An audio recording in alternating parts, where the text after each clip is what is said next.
हरितालिका तीज के दिन सुहागिन स्त्रियों के साथ संबंध बनाने से कैसे होती है घर में धन की वर्षा। भक्तों 99% भक्तों को हरितालिका तीज के बारे में बिल्कुल भी जानकारी नहीं होती है। भक्तों, ये एक ऐसा तीज है, अगर कोई भी स्त्री इस व्रत को रखकर अपने पति के साथ संबंध बनाती है तो उसके पति की लंबी आयु, स्वास्थ्य और वैवाहिक जीवन में सुधार होता है, क्योंकि माता पार्वती ने भगवान शिव की स्वास्थ्य और वैवाहिक जीवन के लिए इस व्रत को किया था।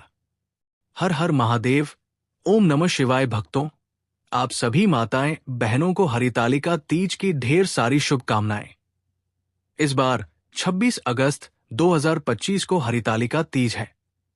माताएं बहनों, अभी तक आप लोगों ने परंपरागत या इधर उधर से सुनकर या फिर अपने रिश्तेदारों से सलाह लेकर ये व्रत किया होगा, या आपको माता ने, दादी ने, सास ने बताया होगा कि हरितालिका व्रत को कैसे रखना है, इसके नियम क्या है। जैसे जैसे नियम आपके बड़े बुजुर्ग रिश्तेदारों ने बताए हैं, आप उन्हीं नियमों से हरितालिका तीज का व्रत रखते आ रहे हैं। पर जो महिलाएं पहली बार तीज का व्रत उठा रही हैं, तो कैसे उठाना है, क्या नियम है, क्या विधि है, इसके बारे में आप अपनी माताएं, बहनों, दादी, रिश्तेदारों से सुनते आ रहे हैं। लेकिन आज हम इस वीडियो के माध्यम से शास्त्रों की नई नई बातें भी बताएंगे, जिससे आपको सब कुछ स्पष्ट हो जाएगा। और जो पहली बार हरितालिका तीज का व्रत करना चाहती है, वो माताएं, बहनें, उनको ये वीडियो बड़े ही सहायक सिद्ध होगी। इसलिए सभी माताएं बहनों से हम यही कहना चाहेंगे कि अपने सभी कामों को एक तरफ रखकर इस वीडियो को पूरा देख लेना। अगर आपने इस जानकारी को समझ लिया तो आपकी पूजा संपूर्ण मानी जाएगी, क्योंकि आज हम आपको इस वीडियो में हरितालिका तीज की वीडियो में संपूर्ण पूजा विधि से लेकर व्रत नियम, पारण नियम, खाने का मतलब है कि व्रत के शुरू से लेकर व्रत के आखिरी तक के संपूर्ण नियम आपको इस छोटी सी वीडियो के माध्यम से बताने जा रहे हैं। इसलिए वीडियो को पूरा ही देखना। आपको बीच से काट काट कर वीडियो नहीं देखना है, अन्यथा आपसे इतनी महत्वपूर्ण जानकारी छूट जाएगी। इसलिए वीडियो को पूरा ही देखना होगा, तभी आपको सही सेटिंग जानकारी प्राप्त होगी। भक्तों, ये व्रत सुहागिन महिलाओं के लिए सौभाग्य, अखंड पति सुख और वैवाहिक जीवन की मधुरता का वरदान है। अविवाहित कन्याएं इसे अच्छे और मन चाहे वर के लिए करती है। शास्त्रों के अनुसार इसी तृतीय तिथि को माता गौरी का जन्म हुआ और इसी तृतीय को उनका विवाह भगवान शिव के साथ होना निश्चित हुआ। कथाओं के अनुसार जब उनका विवाह विष्णु जी से तय हो रहा था, तब उनकी सखिया ने उनका हरण करके उन्हें एक गुफा में छुपा दिया। वहीं माता पार्वती ने मिट्टी और रेत के शिवलिंग बनाकर उनका पूजन किया और निर्जला उपवास रखकर शिव को अपने पति के रूप में पाने का संकल्प लिया। उनकी ये तपस्या सफल हुई और भगवान शिव ने उन्हें पत्नी रूप में स्वीकार किया। इस बार हरितालिका तीज वराह जयंती के दिन आ रही है। भक्तों, वराह अवतार भगवान विष्णु का तीसरा अवतार है, जब उन्होंने पृथ्वी देवी को समुद्र से निकालकर बचाया। वराह पुराण में भगवान वराह और पृथ्वी देवी का संवाद मिलता है, जिसमें भगवान वराह तृतीया तिथि की महिमा बताते हैं। हे पृथ्वी, जो स्त्री इस तिथि पर व्रत करती है, वो तुम्हारी तरह ही पवित्र, सौभाग्यवती और धन धान्य से संपन्न हो जाती है। ये एक खास बात। भगवान वराह ने कहा कि तृतीया तिथि पर नमक का सेवन वर्जित है। भले ही कोई महिला हरितालिका का व्रत न करे, लेकिन इस तिथि पर नमक रहित भोजन करना कि इसका व्रत यानी तृतीया का व्रत और पूजन करने वाली महिला श्री गौरी देवी की सहचारी बनती है, यानी कि माता पार्वती जी की सहेली बनती है। तो हरितालिका तीज का व्रत बहुत ही पवित्र माना गया है। अब भक्तों, जानते हैं कुछ आवश्यक और उपयोगी बातें। सबसे बड़ा प्रश्न यह है कि माताएं रजत धर्म में यानी पीरियड में ये व्रत कर सकती है या नहीं। भक्तों, इसका उत्तर यह है कि आप बिल्कुल व्रत कर सकती है, यदि आपका शरीर साथ दे रहा है तो। लेकिन पूजन का सामान आपको बिल्कुल नहीं छूना है, ना ही आपको पूजन करना है। केवल आपको व्रत करना, पूजन आपकी तरफ से आपके पतिदेव कर सकते हैं या घर का अन्य कोई भी सदस्य कर सकता है। इनको निर्मित इसका व्रत कुमारी कन्याएं भी करती हैं। जिनकी शादी में अड़चन नहीं आती है। हरी तालिका तीज में व्रत की प्रधानता है। आप लोग जरूर कीजिएगा भक्तों। परंपरा के अनुसार एक दिन पहले नहाना खाना होता है, कहीं कहीं नहीं भी होता है। यानी एक दिन पहले से व्रत की पूर्व की तैयारी को नहाए खाए कहते हैं। तालिका तीज व्रत में न मानसिक और आध्यात्मिक रूप से तैयार होना। नहाए खाए के नियम। सुबह सूर्योदय से पहले उठें, ब्रह्मा मुहूर्त में उठकर स्नान करें। बाल धोना और शुद्ध वस्त्र पहनना इस दिन जरूरी है। घर की सफाई, घर के पूजा स्थान, रसोई और मुख्य दरवाजे की विशेष सफाई करें। मान्यता है कि स्वच्छता से घर में देवी देवताओं का आगमन होता है। लहसुन प्याज वर्जित है नहाए खाए के दिन, और व्रत के अगले दिन पारण तक लहसुन प्याज का सेवन न करें। सात्विक भोजन केवल शुद्ध सात्विक भोजन करें। नमक का सेवन कर सकते हैं, लेकिन कई परंपराओं में नहाए खाए के दिन भी नमक छोड़ देते हैं। श्रृंगार सामग्री की तैयारी। इस दिन ही 16 श्रृंगार की वस्तुएं, पूजा सामग्री, मेहंदी आदि एकत्रित कर लें। शाम तक मेहंदी लगवा लें, क्योंकि व्रत के दिन मेहंदी लगाना अशुभ माना जाता है। अब आगे बढ़ते हैं। कई जगह पर परंपरा है कि व्रत वाले दिन यानी 26 तारीख की सुबह सूर्योदय से पूर्व कुछ खा लिया जाता है। उसको सरगी ही कहते हैं। तो देखिए माताएं बहनें, यदि आप रात को यानी सूर्योदय से पूर्व भोजन करेंगे तो कुछ और अली मत खाना, नहीं तो आपको भूख प्यास दिन भर ज्यादा लगेगा। इस बात का आप लोग ध्यान रखिएगा। अब चलिए पदार्थ खाई जैसे नारियल पानी हो गया, अथवा तो और भी बहुत सारे फल है जिसे प्यास नहीं लगती है। अब सुबह सूर्योदय से पहले स्नान कर लीजिएगा, जैसे कि व्रत है। और मैं पहले आप लोगों को बताता हूं कि व्रत में ब्रश नहीं किया जाता है। बाजारों के पेस्ट और मंजन से उसमें केमिकल और नमक होता है, जिससे व्रत खंडित होता है। कुछ महिलाएं जाने अनजाने में उनका ये जानकारी मालूम नहीं होती है कि बाजार में जो पेस्ट आता है उसमें नमक होता है, और सुबह मंजन कर लेती है तो उससे उनका व्रत रखने से पहले ही टूट जाता है। देखिए, एकादशी के व्रत में तो दातुन भी बना है, लेकिन इस व्रत में आप दातुन कर सकते हैं। दातुन नहीं हो तो कोहरा ब्रश ले लीजिएगा। बिना पेस्ट और मंजन के ये ब्रश कर सकते हैं, क्योंकि ये व्रत निर्जला रखा जाता है, जिसमें पानी तक नहीं पिया जाता। तो हर चीजों का आप लोगों को विशेष ध्यान रखना है। इस दिन व्रत के दौरान हमें कौन से कपड़े पहनने चाहिए? तो भक्तों, इस व्रत के दिन लाल या पीले रंग का, चाहे वो साड़ी हो, सलवार कमीज हो। अब कई लोग कहते हैं कि गुरुजी, क्या हम पहले से रखे साड़ी पहन सकते हैं? तो हाँ भक्तों, आप पहले से भी रखे साड़ी को पहन सकते हैं, लेकिन ये ध्यान रहे कि जो पुरानी साड़ी पहन रहे हैं वो केवल पूजा के समय पहनी हुई होनी चाहिए। हरी तालिका तिज व्रत भगवान शिव और माता पार्वती के दिव्य मिलन के स्मृति में रखा जाता है। इस दिन सुहागिन महिलाएं माता पार्वती का रूप धारण करती है और 16 श्रृंगार करके उनके सामने बैठती है। शास्त्रों में कहा गया है, श्रृंगारण्य सौभाग्यवत्य भवति, अर्थात जो स्त्री व्रत के दिन श्रृंगार करती है उसका सौभाग्य अक्षुण्ण रहता है, पति का जीवन दीर्घायु होता है, जिसको 16 श्रृंगार कहते हैं। तृतीया तिथि यानी 26 तारीख को सुबह के पूजन का समय रहेगा। इसी बीच में आपको पूजन करना है, और सुबह में स्नान के बाद आप इसी समय में पूजन कीजिएगा।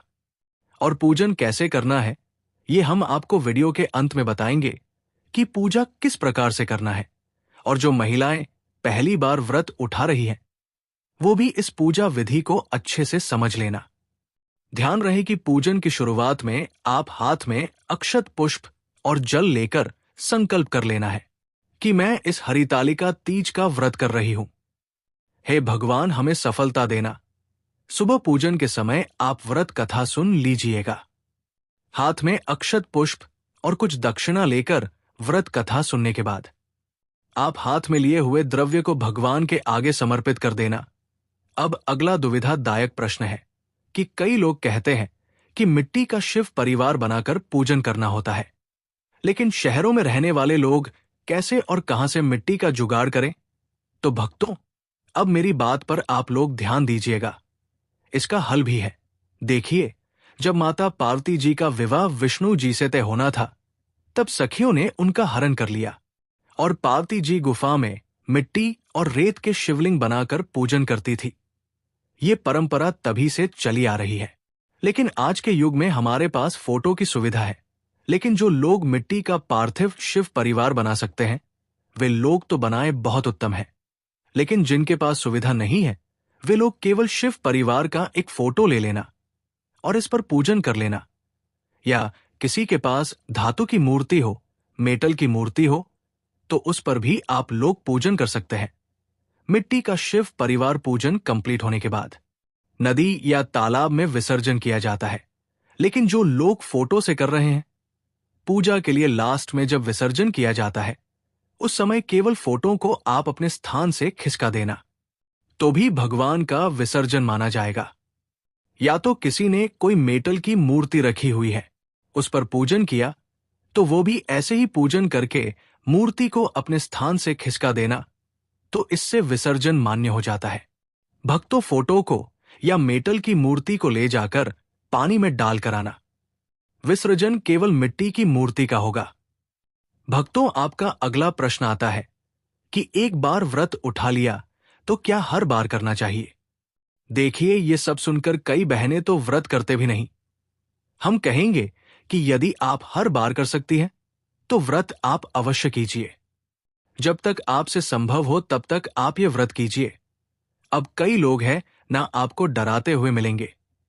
एक बार व्रत कथा उठा लिया तो जीवन भर करना पड़ेगा, नहीं तो आपका ये हो जाएगा, वो हो जाएगा जैसे बोलते हैं। तो भक्तों, उनसे पूछना कि कौन से शास्त्र में लिखा है और मुझे भी भेज देना। शिव जी और गौरा जी हमारे माता पिता है, इसलिए भक्तों, लोग बुरा चाहकर भी कुछ नहीं कर सकते हैं। और वो बुरा क्यों चाहेंगे भक्तों? इस व्रत के कुछ जरूरी नियम होते हैं, जिनके तहत कुछ खास सामग्री का होना जरूरी होता है। इनके बिना पूजा अधूरी रह जाती है। क्या है वो सामग्री जानते हैं? पूजन स्थल की सजावट के लिए साफ आसन, लाल या पीले कपड़े का चौकी, भगवान शिव पार्वती की स्थापना हेतु लाल पीला कपड़ा चौकी ढकने के लिए, केले के पत्ते या आम के पत्ते, सजावट के लिए फूल माला, गेंदे, गुलाब या अन्य तोरण, आम के पत्तों का या कृत्रिम मूर्ति प्रतिमा, चित्र सामग्री, भगवान शिव की प्रतिमा या फोटो, माता पार्वती की प्रतिमा या फोटो, गणेश जी की प्रतिमा या फोटो, मिट्टी या पीतल का शिवलिंग, कलश, तांबे या मिट्टी का पूजन सामग्री, मुख्य जल, गंगा।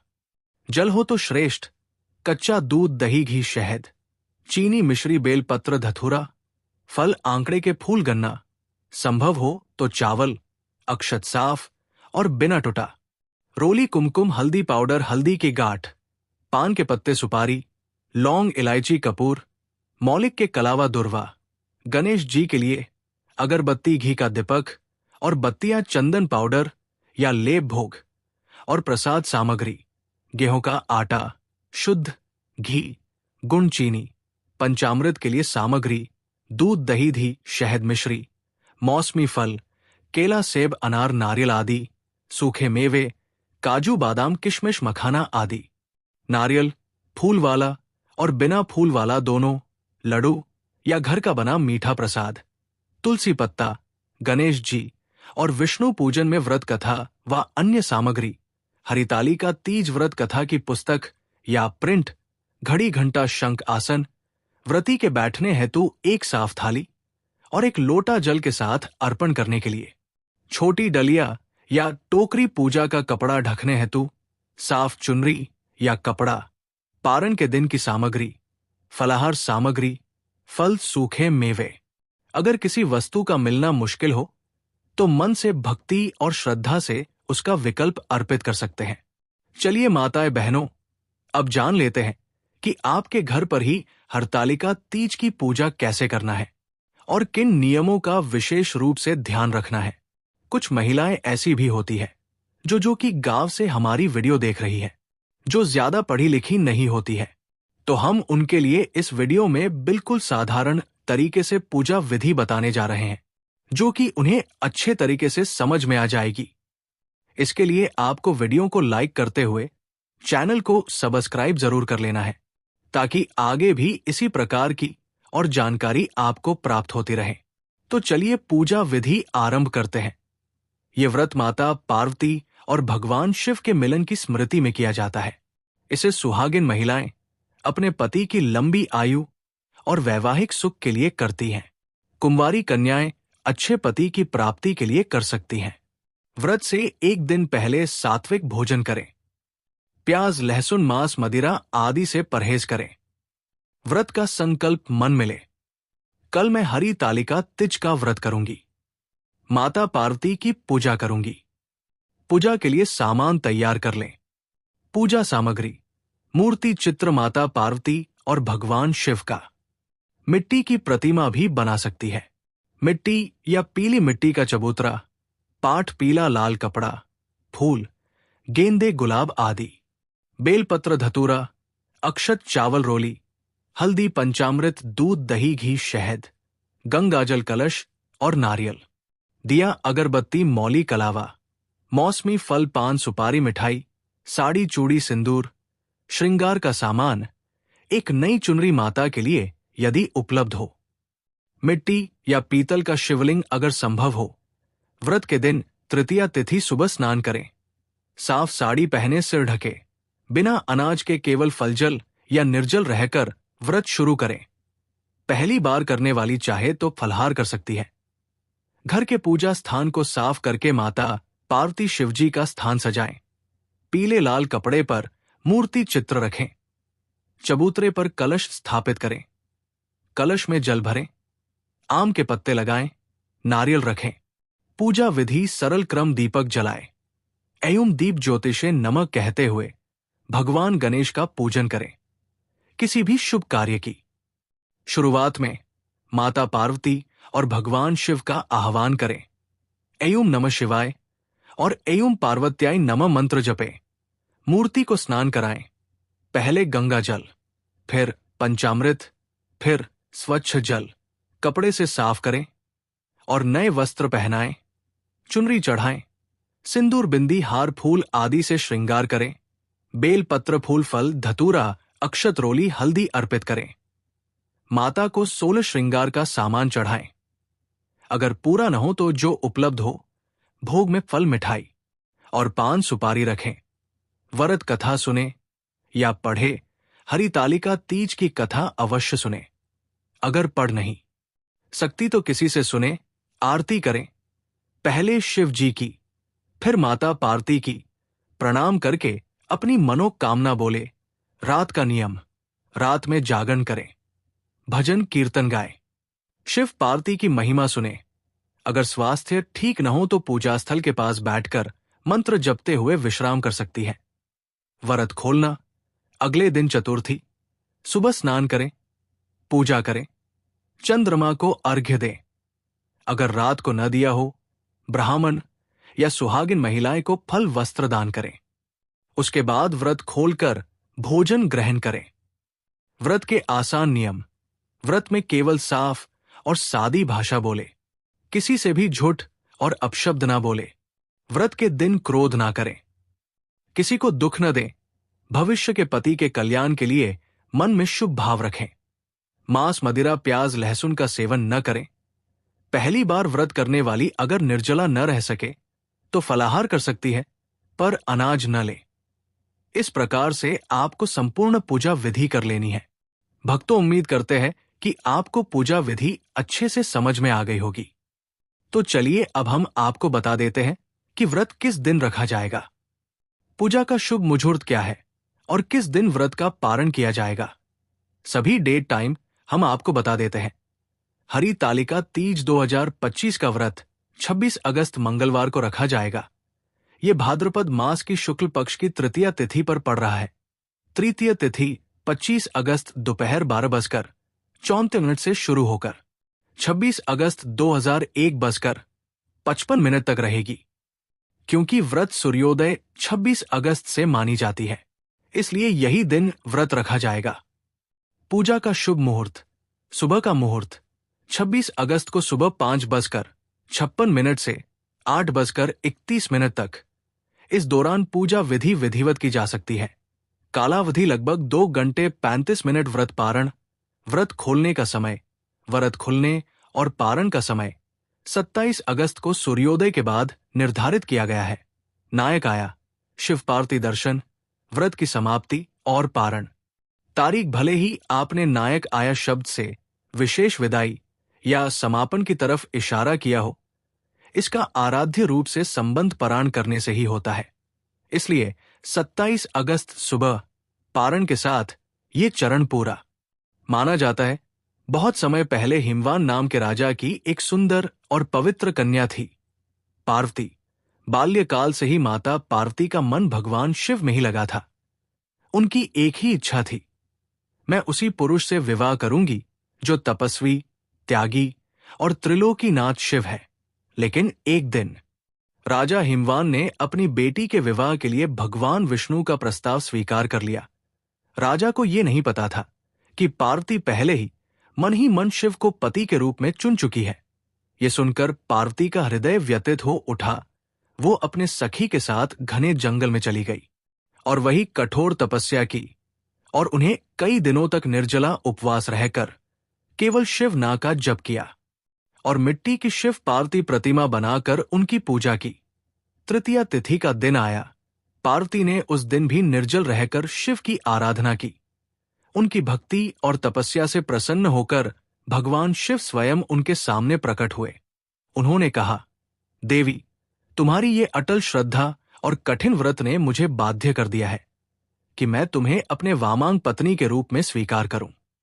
इसके बाद भगवान शिव और माता पार्वती का विवाह हुआ और ये व्रत हरितालिका तीज के नाम से प्रसिद्ध हुआ। इस व्रत के फलस्वरूप सुहागिन महिलाएं पति की लंबी आयु, स्वास्थ्य और सुख की प्राप्ति होती है। वैवाहिक जीवन में प्रेम और स्थिरता बनी रहती है। कुंवारी कन्याओं के लिए योग्य, धर्मपरायण और आदर्श पति का आशीर्वाद मिलता है। संतान सुख की इच्छा रखने वालों के लिए संतान प्राप्ति का योग बनता है। सभी के लिए मन की शुद्ध, संकटों का नाश और जीवन में स्थिर सुख समृद्धि। ये कथा हमें सिखाती है कि सच्ची श्रद्धा और अटूट विश्वास से असंभव भी संभव हो जाता है। जैसे पार्वती ने अपना जीवन शिव के चरणों में समर्पित कर दिया और ये फल प्राप्त की, वैसे ही कोई भी स्त्री इस व्रत को सच्चे मन से करे तो उसे अपने जीवन में वही सुख प्राप्त होता है जिसकी वो कामना करती है। दोस्तों, अनुरुद्राचार्य और प्रेमानंद महाराज जी ने भी स्त्रियों के बारे में कई बातें बताई। साथ ही हम जानेंगे कि कामुकता स्त्री कौन सी होती है जो अपने पति या बॉयफ्रेंड तक को धोखा दे सकती है। इस वीडियो में कुछ ऐसी स्त्रियों के बारे में जिक्र किया गया जो अपने पति को भीगी बिल्ली बनाकर दूसरे के साथ हम बिस्तर भी हो जाती है। किसी ने सच कहा है, 50% से ज्यादा महिलाएं तथा उनका आचरण मैला है। चाणक्य नीति की एक और वीडियो आपके समक्ष प्रस्तुत कर रहा हूं। चाणक्य नीति को पूरी तरह और अच्छे से समझने के लिए वीडियो को अंत तक जरूर देखें। आज का जो विषय है न वो थोड़ा गहराई वाला है, थोड़ा चौंकाने वाला है, लेकिन जरूरी भी है क्योंकि ये विषय है महिलाओं की प्रवृत्ति को समझने का, और वो भी ऐसे लक्षणों का जो सीधे तौर पर जुड़ते हैं उनके स्वभाव, उनकी इच्छाओं और उनके अंदर की उस ऊर्जा से जिसके बारे में आमतौर पर कोई बात नहीं करता। हम सब जानते हैं कि चाणक्य कौन थे। एक महान राजनीतिज्ञ, एक अद्भुत ज्ञानी और एक ऐसे आचार्य जिन्होंने न केवल राजनीति बल्कि मानव स्वभाव को भी गहराई से समझा। चाणक्य की बातें आज भी इतनी सटीक बैठती है कि मानो कल ही उन्होंने किसी व्यक्ति को देखकर ये ज्ञान लिखा हो। और चाणक्य न सिर्फ राजा महाराजाओं के लिए नीति बनाते थे बल्कि आम आदमी को भी ये समझाते थे कि किसी के स्वभाव को कैसे पहचाना जाए, किस पर भरोसा किया जाए और किस से दूरी बनाकर रखनी चाहिए। दोस्तों, आजकल के रिश्तों में अगर सबसे ज्यादा कोई चीज भ्रम पैदा करती है तो वो है व्यक्तित्व की पहचान। क्योंकि अब ना तो कोई अपने मन की बात आसानी से बताता है और ना ही कोई किसी के मन को समझने की कोशिश करता है। लड़की सुंदर दिखती है, बोलचाल में मीठी होती है तो हम फौरन सोच लेते हैं बस यही है मेरा हमसफर। लेकिन क्या आपने कभी ये सोचा है कि उसके बोलचाल और सुंदरता के पीछे उसका असली स्वभाव क्या है। कहीं ऐसा तो नहीं कि वो जो दिखा रही है वो नकाब है। कहीं ऐसा तो नहीं कि उसकी अंदरूनी इच्छाएं उसके व्यवहार में धीरे धीरे सामने आ रही है। कहीं ऐसा तो नहीं कि वो कामुक स्वभाव की महिला है और आप उस स्वभाव को समझे बिना उसके मोहपाश में बंधते चले जा रहे हैं। चाणक्य ने बहुत साफ साफ बताया है कि कैसे किसी महिला के कामुक स्वभाव को पहचाना जा सकता है। उन्होंने 9 ऐसे लक्षण गिनाए हैं जो अगर किसी महिला में दिखें तो समझ लीजिए कि उसका झुकाव, उसकी सोच, उसकी इच्छाएं किस दिशा में है। और ध्यान रखिए, ये जानकारी कोई अश्लीलता नहीं है, बल्कि एक चेतावनी है, एक गाइड है, ताकि आप सही निर्णय ले सकें। क्योंकि अगर दोस्तों रिश्ते अगर सोच समझकर बनाया जाए तो जीवन में सुख ही सुख रहता है। लेकिन अगर आंख बंद करके सिर्फ शरीर और आकर्षण के आधार पर रिश्ते बने तो वो कब आपको डुबा दे आपको खुद पता नहीं चलेगा। चलिए अब थोड़ा उस समाज को समझते हैं जिसमें ये बातें आज भी दबाकर रखी जाती है। सबसे पहले इस सुंदर सी वीडियो को लाइक करें और वीडियो का लुत्फ उठाएं। दोस्तों, कामुकता को अक्सर हम गंदा समझ लेते हैं या फिर ये सोचते हैं कि ये सिर्फ पुरुषों से जुड़ा विषय है, पर ऐसा नहीं है। प्राचीन भारत से लेकर आज तक स्त्रियों की भी कामुक इच्छाएं रही है। ये बिल्कुल प्राकृतिक बात है। बस फर्क इतना है कि कोई स्त्रियां अपने स्वभाव को संयमित रखती हैं और कोई उसे खुलकर जीती है। कोई अपने पति के लिए कामुक है तो कोई गैर पुरुष के लिए। पति के लिए कामुक होना, एक पति के लिए कामुक होना पवित्रता कहलाता है। दूसरे पुरुष के लिए कामुक होना ये एक घिनौना सच है और ऐसा स्त्री का चरित्र समाज को मैला करता है। अब ये खुलापन अगर किसी रिश्ते को तोड़ने लगे या किसी की भावनाओं से खेलने लगे तो ये स्वभाव हानिकारक बन जाता है। दोस्तों, चाणक्य ने भी यही कहा। स्त्री की आंखें, उसका हाव भाव, उसका पहनावा, उसकी बातें, ये सब कुछ उसके स्वभाव को बताने वाले संकेत होते हैं। अब आप सोचिए, अगर आपके आसपास कोई ऐसी महिला है जो बात बात पर आपको छूने की कोशिश करे, जो बार बार अपनी आंखों से आपको कुछ और ही समझने की कोशिश करे, जो अक्सर खुद को आकर्षक दिखाने में ही लगी रहे, तो क्या ये सिर्फ सजने की आदत है या फिर कुछ और? इस वीडियो में हम यही जानेंगे, ऐसे 9 लक्षण जिनसे आप समझ सकते हैं कि किसी महिला का स्वभाव कामुक है या नहीं। ये लक्षण आपको चाणक्य नीति से मिलेंगे और इन्हें जानने के बाद शायद आप किसी बड़े धोखे से बच जाएं। लेकिन दोस्तों, उस पर आने से पहले मैं आपसे गुजारिश करता हूं, अगर आप हमारे चैनल पर नए हैं तो जरूर सब्सक्राइब कर लीजिए, क्योंकि यहां हम बात करते हैं सीधे दिल से, और वो भी ऐसे विषयों पर जो आपको किताबों में नहीं मिलते। अब आगे बढ़ते हैं। चाणक्य की नीति को समझने से पहले ये जानना जरूरी है कि वो किन परिस्थितियों में ये बातें कह रहे थे। वो दौर था जब राजा महाराजा अपने विवाह संबंध भी राजनीतिक लाभ के लिए करते थे। राजा की पत्नियां सिर्फ एक गृहस्थ संभालने वाली स्त्री नहीं होती थी, बल्कि वो राज्य की सुरक्षा, गुप्तचर तंत्र और निजी सलाहकार की भूमिका भी निभाती थी। ऐसे में किसी स्त्री का स्वभाव जानना बहुत जरूरी हो जाता था, क्योंकि अगर स्त्री वफादार ना हो या उसकी इच्छाएं नियंत्रित ना हो तो वो किसी भी समय दुश्मन के हाथों की कठपुतली बन सकती थी। चाणक्य कहते हैं, स्त्री की कामुकता अगर मर्यादा में हो तो वो सृजन करती है, लेकिन अगर वो मर्यादा तोड़े तो विनाश भी ला सकती है। और यही बात आज के युग में भी लागू होती है।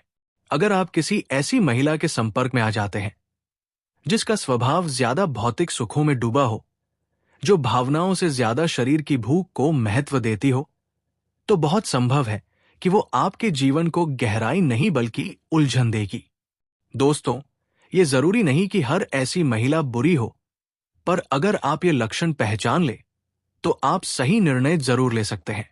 अब समय आ गया है कि हम आज के इस बेहद खास और चाणक्य द्वारा बताए गए 9 लक्षणों पर बात करें जो बताते हैं किसी महिला के कामुक स्वभाव को। तो चलिए दोस्तों, अब सीधे बात करते हैं उन 9 खास लक्षणों की जिन्हें चाणक्य ने खुद लिखा है अपने ग्रंथों में, और जिनसे आप समझ सकते हैं कौन सी स्त्री वास्तव में अपने अंदर तीव्र का मुख इच्छाएं रखती है। लेकिन एक बात फिर से दोहरा दूं, इसका उद्देश्य किसी स्त्री का अपमान करना या हर औरत को शक की निगाह से देखना नहीं है, बल्कि ये एक पुरुष के लिए चेतावनी है ताकि वो अपने रिश्तों को समझदारी से चुने। तो आइए जानते हैं वो 9 लक्षण। पहला लक्षण, बार बार बालों को संवारना और आईने में देखना।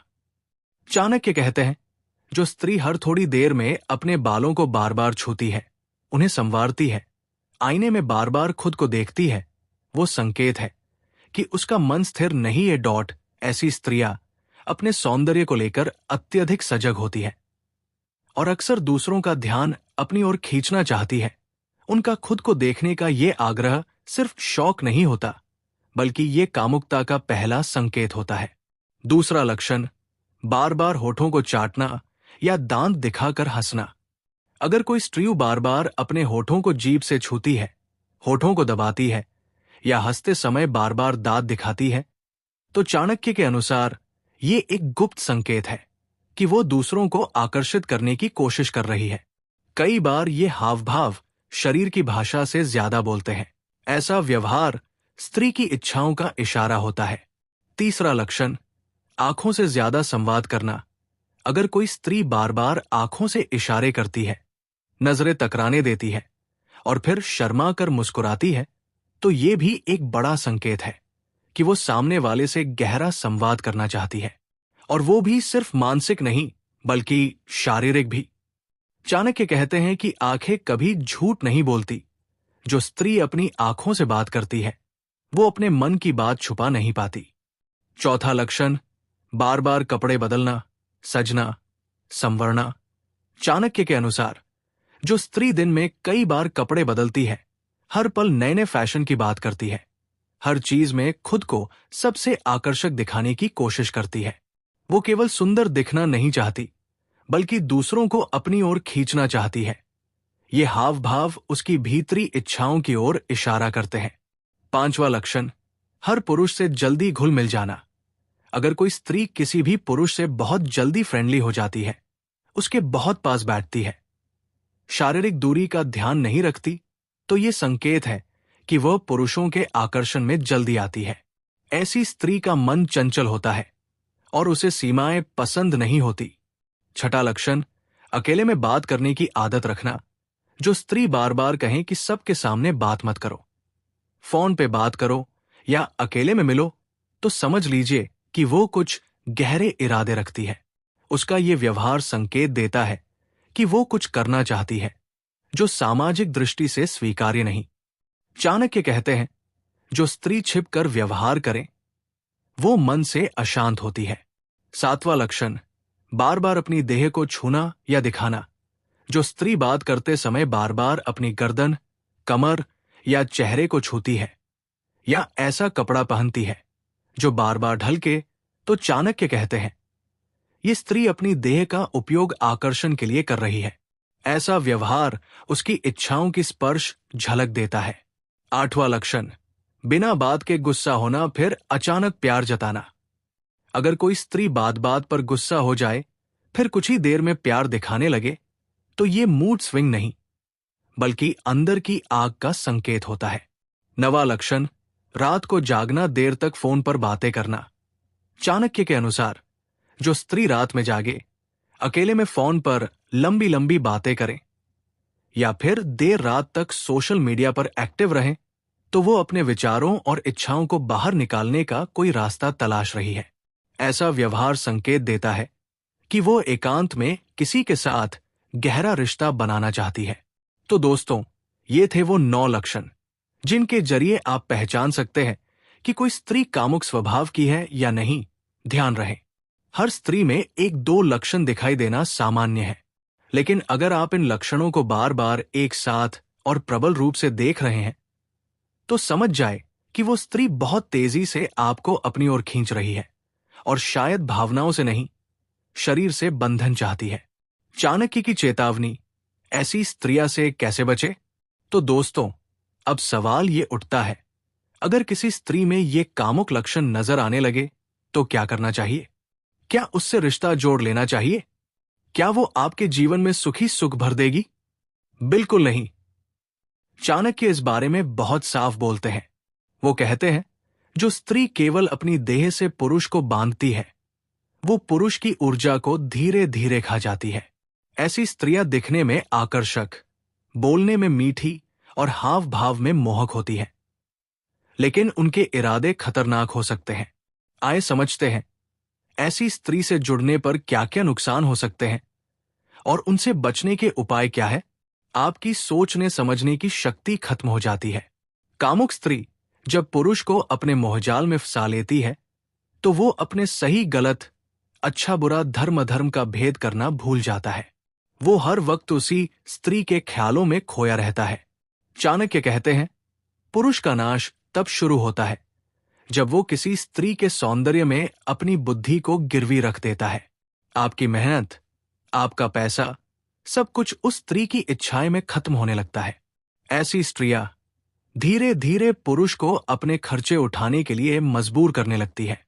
कभी गिफ्ट चाहिए, कभी पार्टी चाहिए, कभी महंगे कपड़े चाहिए। दोस्तों, पुरुष समझता है कि ये प्यार है, जबकि असल में वो केवल उपयोग हो रहा होता है। चाणक्य कहते हैं, जो स्त्री बिना विवाह केवल पुरुष की सुविधाओं से जुड़ी हो, वो सच्चा साथ नहीं दे सकती। वो आपके आत्मसम्मान को भी धीरे धीरे गिरा देती है। शुरू में वह आपकी तारीफ करेगी, आपको हैंडसम, स्मार्ट, सपनों का राजकुमार कहेगी, लेकिन धीरे धीरे आपको यह महसूस करवाएगी कि आप उसके बिना कुछ नहीं। वो आपकी भावनाओं से खेलना शुरू कर देगी और आपको अपने इशारों पर नचाने लगेंगी। वो आपको बाकी दुनिया से काट देती है। ऐसी स्त्री चाहती है कि आप सिर्फ उसी में खो जाएं। आप अपने दोस्तों से कम मिले, अपने परिवार को समय ना दे और सिर्फ उसी के लिए जिए। धीरे धीरे आप अकेले हो जाते हैं और उसका कंट्रोल आप पर पूरी तरह हो जाता है। अब सवाल यह है कि बचे कैसे? चाणक्य के उपाय सुनिए। एक बुद्धि से काम ले, भावनाओं से नहीं। नमस्कार। एक, कभी किसी स्त्री के हाव भाव, सुंदरता, बोलचाल या नजरों के जाल में फंसकर कोई बड़ा फैसला मत लीजिए। हर रिश्ते को समझिए, परखिए, वक्त दीजिए। नंबर 2, स्त्री की नियत उसकी आदतों से समझिए। जो स्त्री बार बार सचती संवरती है, आंखों से इशारा करती है, अकेले में बात करना चाहती है, वो सिर्फ आपकी आत्मा से नहीं, आपकी देह से जुड़ना चाहती है। नंबर 3, खुद को मजबूत बनाइए। अगर आप अंदर से ही मजबूत रहेंगे, तो कोई भी स्त्री आपको अपने मोहपाश में नहीं फंसा पाएगी। याद रखिए, शेर की तरह चलो, भीड़ की तरह नहीं। 4, कामुक स्त्री के जाल से बचना ही श्रेष्ठ है। चाणक्य का स्पष्ट कहना है, जो स्त्री देह को प्राथमिकता देती है, वो आपको सुख कम और दुख ज्यादा देगी। ऐसी स्त्री को सिर्फ आकर्षण चाहिए, स्थायी प्रेम नहीं। 5, ऐसे रिश्तों से बचिए जो छुप छुप कर चलते हैं। अगर कोई रिश्ता ऐसा है जिसे आप दुनिया से छुपाते हैं, तो खुद से सवाल पूछिए, क्या यह रिश्ता सच में शुद्ध है? तो भाइयों, यही थी आज की पूरी चर्चा। चाणक्य के अनुसार वो 9 लक्षण जो एक कामुक स्त्री को पहचानने में मदद करते हैं, और वो उपाय जिनसे आप अपने जीवन को बर्बाद होने से बचा सकते हैं।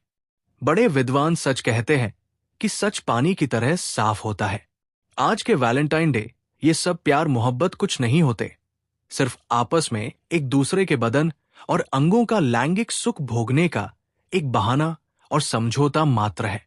कहावत है, चाय पियो और भांड फेंको। बस क्योंकि सुंदरता सस्ती है पर चरित्र तो काफी महंगी होती है। जिस स्त्री पुरुष के प्यार में एक दूसरे के प्रति पहला विश्वास, दूसरा श्रद्धा और सम्मान, तीसरा सेवा और चौथा समर्पण का भाव नहीं होता, तो वो प्यार या प्रेम सच्चा नहीं होता। ये सब कुछ स्वार्थ भरे मतलबी रिश्ते निभाने का एक दिखावटी और समझौता मात्र है। दोस्तों, आपको ये वीडियो पसंद आई हो तो इस वीडियो को एक लाइक करके कमेंट में जय मां लक्ष्मी जरूर लिखें। धन्यवाद।